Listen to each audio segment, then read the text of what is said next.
Hey restaurant owners and operators, what does that Lego airplane and this real airplane behind me have to do with running your restaurant and hiring your staff, training them better and training them faster? I'm gonna share all that with you right now, coming up.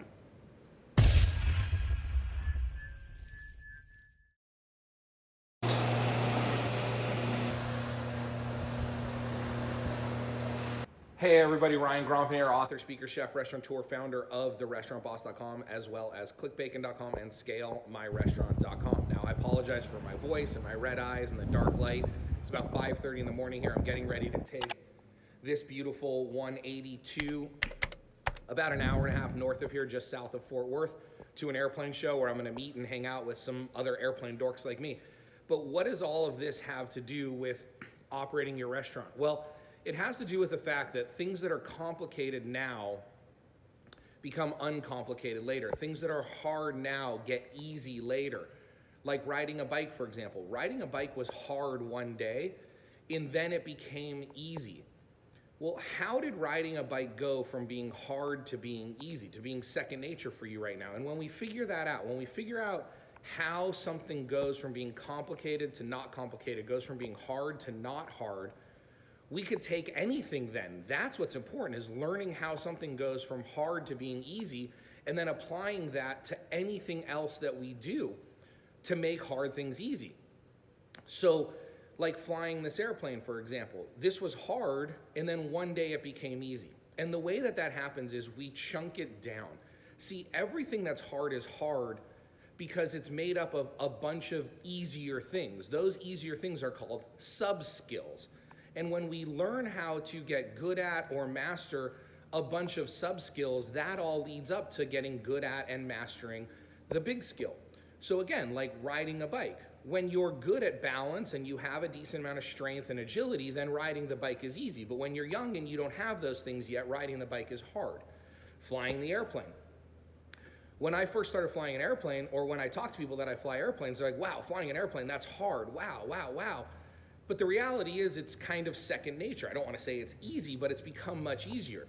But when you're learning how to fly an airplane, you don't just get in with a co-pilot, with an instructor and say, okay, today we're going to learn how to fly an airplane. What you do is there's a series of sub-skills that you learn. When you taxi an airplane, you don't use your hands, you use your feet, you use rudder pedals.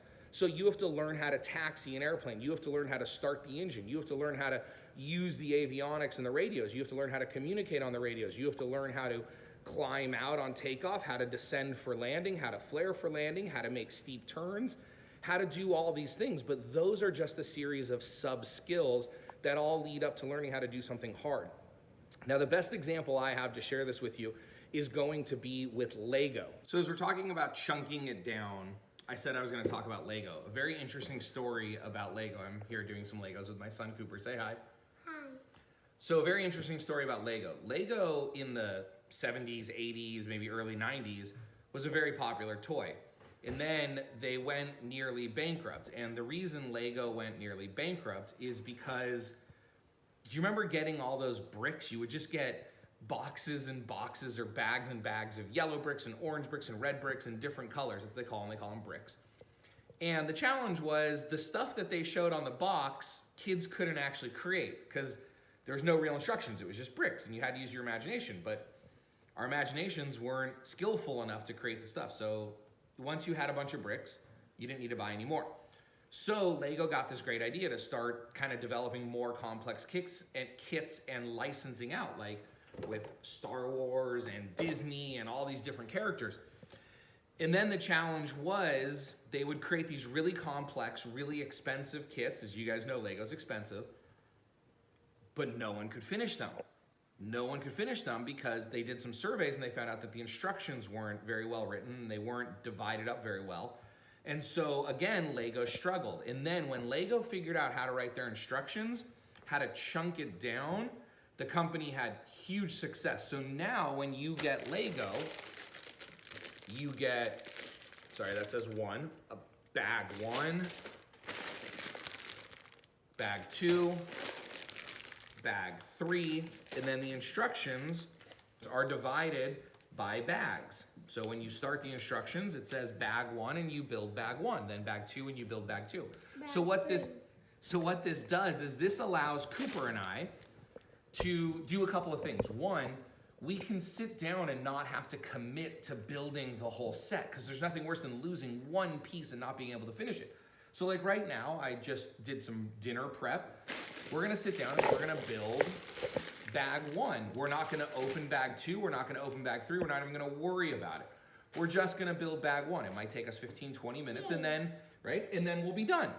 Maybe we decide to go to bag 2, maybe we don't, but we're gonna be done with bag 1 and we're not gonna lose any parts and we're gonna complete it, right? And you're gonna get the feeling of completion. I'll get a cup to put our Legos in. He's gonna get a cup to put the Lego pieces in. And then we feel good, and he feels good because he completed a step. Then we'll go to bag 2, and then we'll go to bag 3. And before you know it, Cooper, jump again. He's trying to jump to get it. All right, oh, good job, be careful. There is stock on the stove, Cooper, be careful. Okay, but basically what happens is you build on it. So you complete 1, and then you complete 2, and then sometimes parts from 1 go into part 2, and then sometimes parts from 2 go into part 3. And then you end up with this. But this wouldn't have been possible to do if it was just a bag of bricks with a giant instruction manual, not divided into bags. Okay, Cooper, what do we call all these pieces here? Sub-assembly. What do we call them?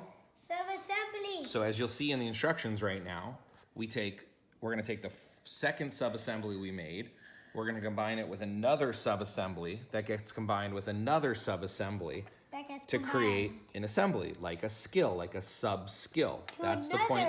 Sub-assembly to another. That's the point I'm trying to make here. When you're training your team, break your training down into smaller pieces, like customer service. Like we said, customer service is not just customer service. It's greeting the guest properly. It's greeting a table properly. It's taking phone orders properly. It's handling complaints properly.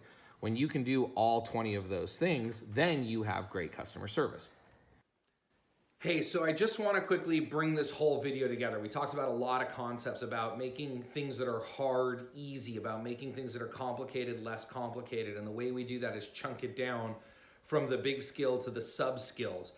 So in your restaurant, when we talk about hiring your staff and training your staff, one of the biggest challenges that we find is, like I mentioned just before this, people say to me things like, Ryan, I'm having a hard time with customer service. Ryan, my team isn't good at customer service. How do I get my team better at customer service? That's just an example. It could be speed of cooking. It could be speed of prep. It could be organization. It could be ordering. It could be any number of things. But what I encourage you to do is whatever it is that you're challenged with, break that skill down into smaller sub skills, then develop trainings for the sub skills, not the main skill. Mr. Miyagi, wax on, wax off, right? Daniel's son keeps saying, I haven't learned karate, and then all of a sudden he starts punching him. He says, wax on, wax off, paint the fence, sand the deck, whatever. And then all of a sudden Daniel's like, wait, I'm good at karate now. I didn't even know I was learning karate. I was learning all these other things, but now I'm good at karate. It's no different. When your team is struggling with something, if they get good at answering the phone and they get good at greeting the guests and they get good at handling complaints and they get good at understanding the menu and they know the wine list and they know the beer list and they know how to use all the different parts of the POS without having to stop and think about it or get a manager, when they know how to give refunds, when they know the difference between a comp and a void, when they know how to sell gift cards, then all of a sudden one day your team's awesome at customer service and you didn't even train on customer service. You just trained on how to do 30 easy things, right? Because running your restaurant isn't hard. What makes running your restaurant hard is doing 100 or 1,000 easy things well every day. I love every single one of you crazy restaurant people. And remember, systems create freedom, freedom creates value, and value creates scale. Have an amazing day, and I'll see y'all next week. Bye-bye. If you want to learn to play the guitar, you'd hire a coach. If you want to learn to swing a golf club, you'd hire a coach. A great coach helps you achieve your goals faster. So why would you try to grow your restaurant without a coach? Getting access to our top quality training was financially out of reach for many restaurants until now. The Restaurant Boss membership gives you access to all of the training, resources, coaching, and webinars you need to properly increase your profits, improve your operations, and grow for less than a cup of coffee a day. Plus, when you join our membership program, you can work with me weekly. We call it Rocket Fuel, and I bet you can guess why. Are you ready to create real change in your restaurant? Join the Restaurant Boss family today. I hope you enjoyed this week's training video. If you haven't subscribed to our channel yet, would you go ahead and smash the like button right up there so you can get notified every week when we release a new free training video. I've also gone ahead and put a couple of videos for you here and here that I think you're going to enjoy. Remember, systems create freedom. Freedom creates value, and value creates scale. Manage systems, develop people, and be awesome.